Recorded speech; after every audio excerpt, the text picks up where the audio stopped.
Hi guys, welcome to my YouTube channel. My name is Chidinma Igbinedion. If you see my face for the first time, please hit the like button, subscribe, share it with your friends and family. Guys, I'm even struggling with my intro. Basically, I've been away for the longest time and I am back to YouTube. I'm slowly trying to make my comeback to YouTube, but it's been a struggle. First, I've struggled with trying to get my camera set up and everything working right, but everything was just working against me. But I was so determined that I'll make the video today. So please, because of the effort I put into making this video, like, share, subscribe, leave a comment and all that good stuff. So I was supposed to do like a 1 year update on what I've been up to, but 1 year went by and I didn't do the updates because life was lifing and busy. It's almost 2 years now, and let's just say I am doing an almost 2 years update just to let you guys know what I've been up to, what's been going on generally with me, life in the UK, and all that good stuff. So if this is something you'll be interested in watching, please stay tuned, don't go anywhere, and I'll be right back. I can taste you. I can taste you. So in the last video I did, I was basically telling you about the struggles that we had, finding accommodation and all of that. In this video, I'm going to be giving you an update on the job struggle, like the troubles we went through in trying to get jobs to sustain ourselves here in the UK. I'll just go right into it. So as you all know, we came into the UK through the study route. So I was studying management and international business. I was an international student. And as an international student, you're only restricted to, you're confined to, or you're limited to working 20 hours. And there's only so much you can get working 20 hours. So as a student, you can get a job as a carer, a support worker, a warehouse operative. What are those other jobs you can do? I think you can also work as a teaching assistant. So these are jobs that are like quite flexible for you to do as an international student. It would be very difficult to find like a normal corporate job, like a normal 8 to 5, 9 to 5 with 20 hours. Very, very, very difficult. I even remember one of the experiences I had that I was invited for I think I applied for it. What was the name of that role again? I think it was customer service officer or something like that with the HMRC, and went through all the stages. Everything was going good until they saw that I was a student at the point, and the job was like, it was part-time, although they didn't state how many hours they wanted the candidate to work. So it was 24 hours, and that was how I got kicked out of the whole thing. It was so painful. Anyways, I think I'm just telling the story in an upside down manner. Let me go back to the very first job I did. So I was one of those people that said I don't want to work as a carer or a support worker or all those things. Don't get me wrong, I'm not a wicked person. It's not like I don't like to care for people, but it's just not something I ever saw myself doing. So I was like, as much as possible, I'll try to look for other jobs that are not care jobs or healthcare jobs. But boy, was I wrong.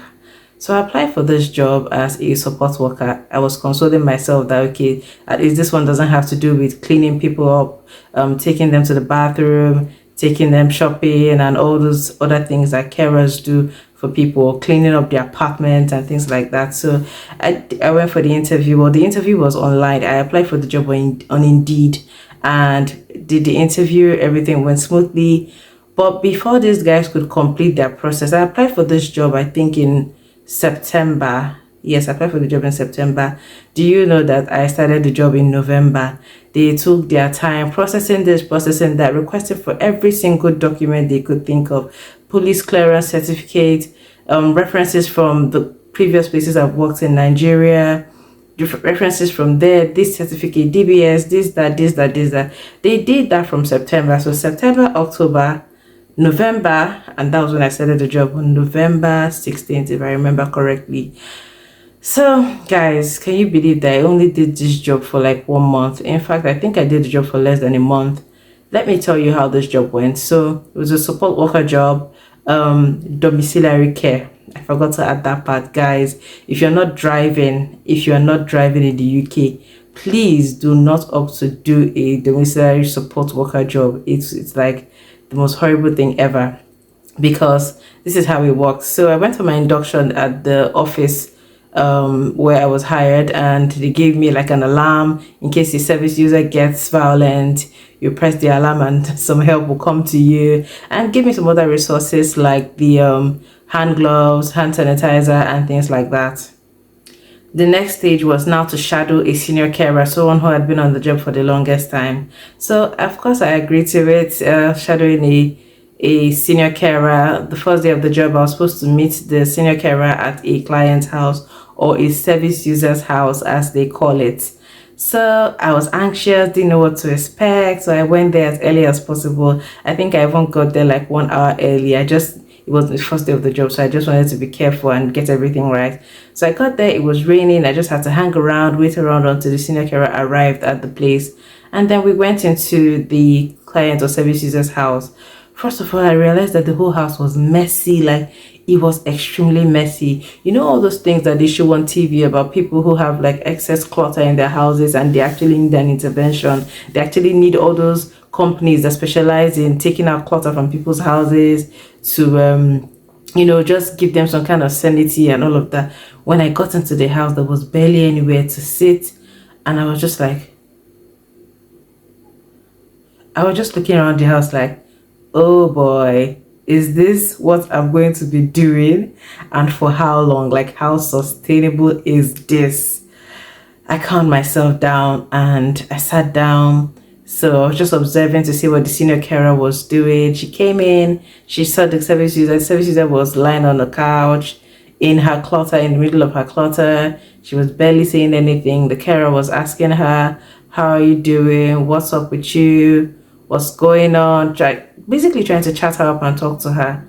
And the next thing, trust me, then I was still struggling with understanding British accent. So she said some things which I did not understand. So I just sat down there like, well, I'm just shadowing, so I don't necessarily have to say anything or do anything. I just said hello to her, sat down gently. And then next thing, she said something to the carer, and then the carer said, oh, do you want Chidima to leave? And I was like, Chidima to leave? What has Chidima done this time around? And she's like, oh, that's my social anxiety kicking in, so I want Chidima to leave. And I'm like, wow, why did she want me to leave? Is it because she hadn't seen my face before, she just felt uncomfortable? Or is it because of the color of my skin? Why was she exactly uncomfortable with me? Why did she not want me there? And I'm like, okay, no problem. And then I packed my bag and I left. And when I went outside, I called my supervisor and said, I went to this place with the senior carer, and the service user said she didn't want me in there, that she wanted me to leave. And the service user is like, the supervisor was like, okay, that's fine. I mean, you did your job. You went there and she didn't want you there. So you still get paid. It's not your fault. And I'm like, we have a stewardess. That the next should be like this, please. Okay, I shouldn't be saying that on camera. Anyways, that's how I left too. So that was like the only shadowing experience I had. And before I knew it, in the next shift, I was on my own. Like, I was literally on my own. I would go to people's houses and I'll be given their address. One thing I struggled with was finding people's houses, like locating their houses. I would walk round and round and round and round. Google Map would just directing me to the wrong places and all of that. I suffered though, but I suffered. Like, before walking around and finding the place, I'll now get into the place and the person will be like, I'm not in the mood. I don't want to see you. I don't want any support worker around me today. So just go. And I'm just like, wow. And then I call my supervisor and I tell her that this person says she doesn't want anyone in her house. She doesn't want anyone to care for her or run any errand. She's just not in the mood to see any support worker. So she wanted me to leave. And she's like, that's fine. I'll just book you in to see another client. And next thing, I start making my way to another far place, like another long journey. I'm just like, Chidima, see your life. Oh. In the Nigeria you were living in, you had comfortable jobs. You just sit down in the comfort of an office, just responding to emails, calls, and all of that. But here, you are walking from place to place. God, that period, I lost a lot of weight. Like, I was always angry. I was always sad because just thinking about how you would go to someone's house and they just reject you. They don't want to see you, especially when they see that you're a bad person. They're just like, nah, they just change their mind. They don't want to see you. And next thing, immediately you're booked in to see another client that doesn't want to see you. So it was one of the lowest periods in my life in this UK. Like, that period, working as a support worker was one of the lowest periods. Mind you, when I started the job, when I had my induction, I told the supervisor then that there's some things that I would not like to do. For example, I said, I don't like dogs. Not that I don't like dogs, but I am not an animal lover. I'm not a pet lover. So if there are houses that have dogs or any other pets or any other animals, please do not send me there. And they were like, oh, that's fine, that's fine. Most of our service users do not have dogs, so you don't have a problem with that. And the ones that have dogs will just try to exclude those houses from the clients that you have to visit. And I was like, oh, perfect. Once there are no dogs, then that's fine. But one thing I forgot to talk about was the smoking aspect of it. Like, I literally, I don't know how it skipped my mind, or did I just forget where I was? I mean, coming from Nigeria, you wouldn't necessarily see so many smokers like that. So I did not realize that at that period, at that point in time, that it was going to be a problem.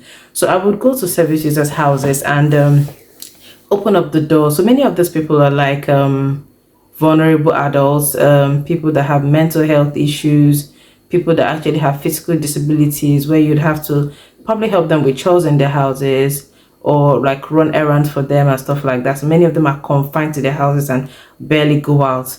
So they will stay at home and smoke all kinds of things, cigarettes and the likes of the other smokables, which I do not want to mention. So they would smoke and smoke and smoke. And when you come to their houses and you when they open their doors for you to enter, and this stench, like the smell of cigarette that just welcomes you, you're like, no, like those days I will come back home smelling of cigarettes. Like my clothes would be smelling of cigarettes. My hair would be smelling of cigarettes. It would feel like I was the one that smoked. I felt like, you know how they say that secondhand smoke is like more dangerous than actually smoking the cigarette yourself. So it was it was one of the reasons I really wanted to quit the job, apart from the fact that I wasn't enjoying it, moving from place to place, walking around from morning to evening. So I could start my shift at about 8 o'clock and my shift would end at 7 p.m. But by the time I would get back, I'll be so tired, like extremely tired, smelling of cigarettes, hungry, not being able to take a break and have like proper lunch. And I'm like, come on, which kind of suffering is this? I never considered myself to be a princess or someone who's not willing to like put in the work and get busy, but it was really a job that made me sad. Like it was something I was not happy about. And finally, I decided to quit. I decided to quit the job. And when I called my supervisor to tell her then that I wanted to quit, that I was quitting, and she's like, oh, Chidima, we're so sorry that you're leaving. To be honest, the service user said really nice things about you. But then again, if you ever feel like you want to come back, we would welcome you with open arms. And many months later, I came to realize that those things are things that they just say because they feel they need to say them. They do not mean half of the things they say. So, that was the end. That was the end of that chapter of the job. The next job I did started in March. No, it was February 2023. So I got the job as a call center agent, a charity call center agent. So basically what I was doing was raising funds for a dog's trust. So it was like animal welfare job where you have to call people. So you're like a contact center agent where you have to call people and tell them to donate to a dog charity, donate to the welfare of dogs. So people give you their card details online and you sign them up to be making like monthly contributions to take care of dogs. And then there'll be some people that you'd call and they'll just be like, I can't even feed myself. So why do you think I want to contribute money to feeding a dog? Well, there'll be people you'll call, and once they just hear that Nigerian accent or African accent, basically an accent that's not British, and they just either hang up on you or really say some demeaning, nasty things to you, and then they hang up. Like after each day of work, I'll just be like, oh dear, Chidema, what is the plan? Like you can't continue this. This is not sustainable. So I started this job on I think it was either 13th or 14th of February, and when it was, so I had a target to get at least 2 sign-ups every week. No, 7 sign-ups every week. So, but throughout the like less than a month that I worked there, it was like almost a month though, I was only able to sign up like I think 3 dogs. Because imagine you're calling people, because I don't know, people would first of all ask you, why are you calling? How did you get my number?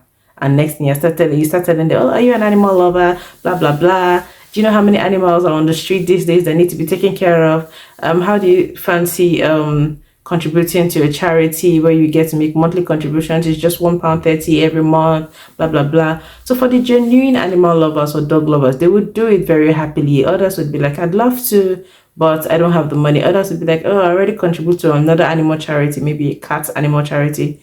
So that's fine. But there are some of them that would just insult you. There were times that my calls were routed to like Africans and Nigerians. There was this particular Nigerian that picked the call and I was like, what did you say your name again is? I said, my name is Chidima. Chidima, you are asking me to come and donate to a dog charity. You are Nigerian, right? You know we don't do that where we come from. Blah, blah, blah. I'm just like, guy, I'm doing a job. Don't make it difficult for me. Of course, because my calls were being recorded and all of that, I had to remain cordial, professional, blah, blah, blah, and all of that. So those calls were tough, especially since I am from where I am from. So those calls were really, really tough. And then one day out of the blues, I think it was the 8th of March, and there's one of the supervisors called me and said, Chidima, I can see you're doing your best, you're trying, but sometimes some of these jobs are not for certain people. So I understand why you may be struggling. Unfortunately, we would have to terminate your employer. I'm like, yay! Like that was the first job that, in fact, guys, I've never been sacked before, but this one, they sacked me and I was happy. Like the way I rejoiced, I jumped for joy. I was like, hey, God, because I did not enjoy this job. Like it had the convenience of me doing my job from home. I was working from home. I had my laptop. Everything was from home. It was my personal laptop I used for the job, not their own laptop. I was doing it from home and it was convenient, but it was stressful because it would confine me to a chair from 12 o'clock in the afternoon to 8 p.m. at night with 30 minutes break. So I did it like 2 days a week, Tuesdays and Wednesdays. It was tough for those 2 days of the week. I did not enjoy the job because calling people every day to beg them to subscribe to one charity, fund something that they didn't want to do, it was just really, really frustrating. So when they said we'd have to terminate this employment, I was so happy. Like I rejoiced. And then I chatted with my friends. I told them, guys, I just got laid off. I was so happy to let go of the job, and that was how that one went. So I went without a job for months and months and months and months. I was still like doing my normal CV writing, cover letter writing, LinkedIn optimization. I was still doing all those jobs here and there. So I was still like getting some money here and there. My husband was working. Well, my own jobs were just like because the 20-hour limit was a huge problem. So I got a job as a teaching assistant. I think that was in July 2023. So I signed up to like 2 different agencies. They would send me to different schools.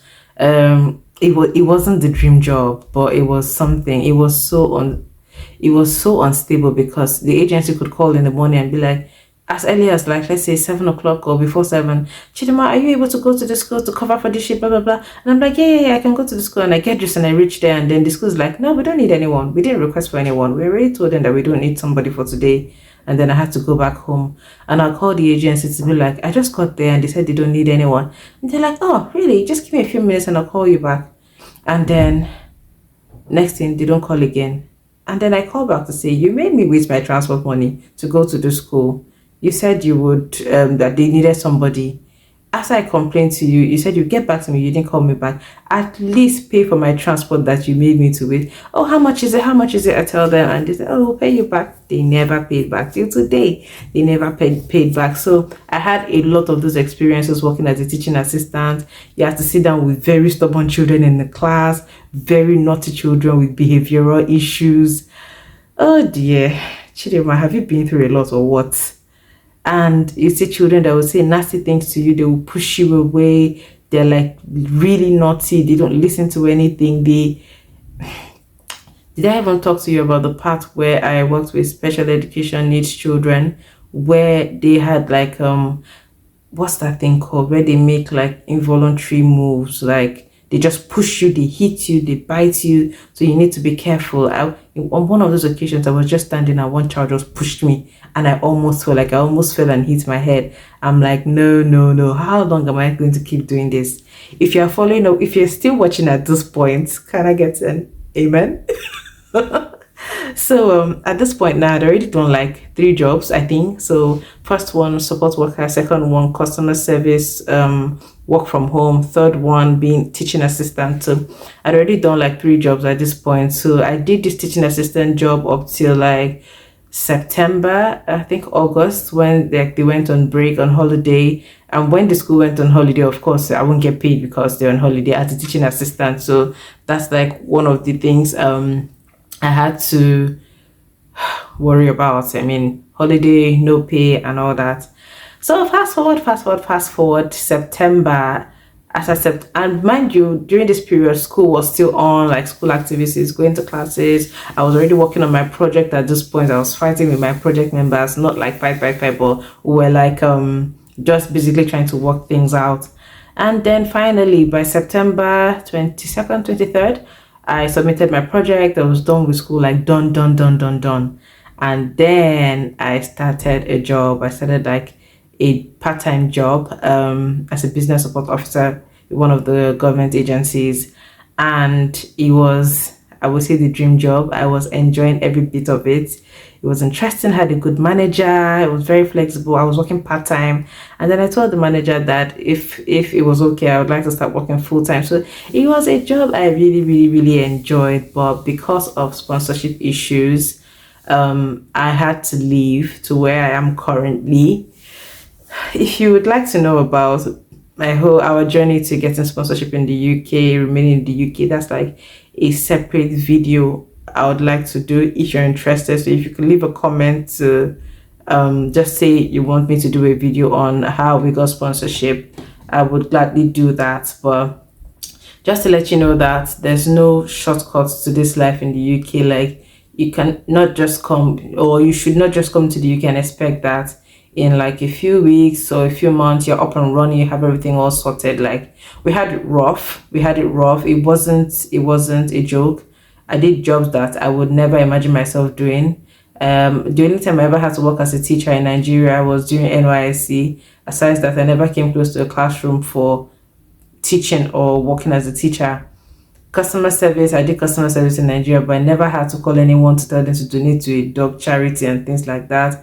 I never had to work as a carer, support worker, healthcare personnel, nurse, or any of those things. I've never done healthcare before, but I had to work as a support worker here. So it's just the experience to show you that sometimes you find yourself in some circumstances where you have to adapt, like you have to become what you have to become just to survive. So it was, looking back now, I'm just like, I can't believe that all those things happened. Like, I cannot believe all those things happened, but here we are. We passed through the stage, and I currently have like an 8 to 4 job where I go into the office as normal, come back. I don't have to work on weekends.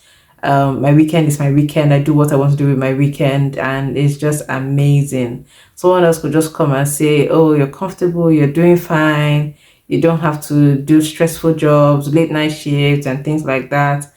They don't know what I've been through. Like, these stories I just told you guys, I just summarized them. I didn't even go ahead to give you like the nitty-gritties. Like, I just even remembered one thing. Like, I went to one of the service users' houses when I was working as a support worker, and I was supposed to be with this elderly man, like just sit with him in his house, not necessarily do anything for him, no cooking, no cleaning, just basically sit with him like companionship, just sit down there. And the man is like, what's your name again? I told him. And he's like, Chidima, did you want to hug me? And I'm like, huh? I said, do you want to hug me? And I'm like, no. And next thing he goes, not even a kiss. And I'm like, what? And when I got home, I told my husband, like, hey, God, before this man would jump on me one of these days. Well, the only saving grace is that this man was like in a wheelchair, so there's no way he would physically attack me. But I remember then they would send like 2 ladies to a service user's house, like a man, and then they'll say, be careful about this man. This one usually makes sexual advances to women. He can get really nasty and say some really nasty stuff. He might want to ask you to hug him and do all of this. I'm like, you know all these things. Why can't you send a male support worker or two men there? Why would you send two women or one woman? Like, why would you do that? I'm supposed to be running up this video, so I won't go back to start saying things I've remembered. But all of this in a nutshell, these are some of my experiences in the UK, and I've had more experiences since then. But it's just everything in summary. At this point, I'm just rambling. I've said enough, and I hope to come back to give you guys more stories, but it is what it is. Thank you very much for listening. If you want me to do a video about how we got sponsorship and what that whole process was about, I will gladly do a video. But for now, guys, I just have to say goodbye. Thank you for watching. Don't forget to like, subscribe, leave a comment, and share. Thank you, and I'll see you in my next video. Bye.